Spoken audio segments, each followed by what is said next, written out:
Туған өлкем, қандай көркем. Адам баласының туған жерге деген махаббаты жүрек түкпірінің ең асыл сезімдерінің бірі. Әркімнің кіндік қаны тамған топырағы, балалық шағы, өткен мекені, өмірлік қымбат қазынасы.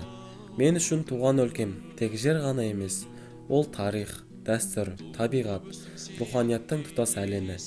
Туған өлкемнің әр төбесі сырға толы, әр өзені жырға толы.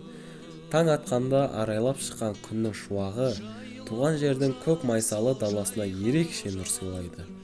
Құстардың әсем үнімен басталған әр таң жүрекке қуат береді.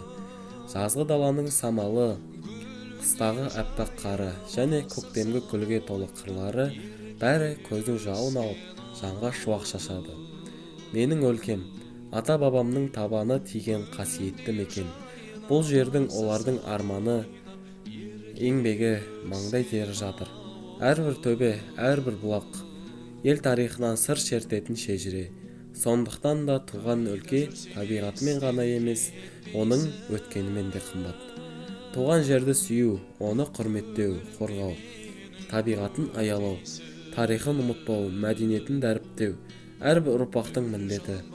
Біз туған өлкемізді сақтай білсек, ол бізге мәңгі көркем болып қала береді. Жайлау жасыл жайқалып жатыр әйгілі алатауыңнан,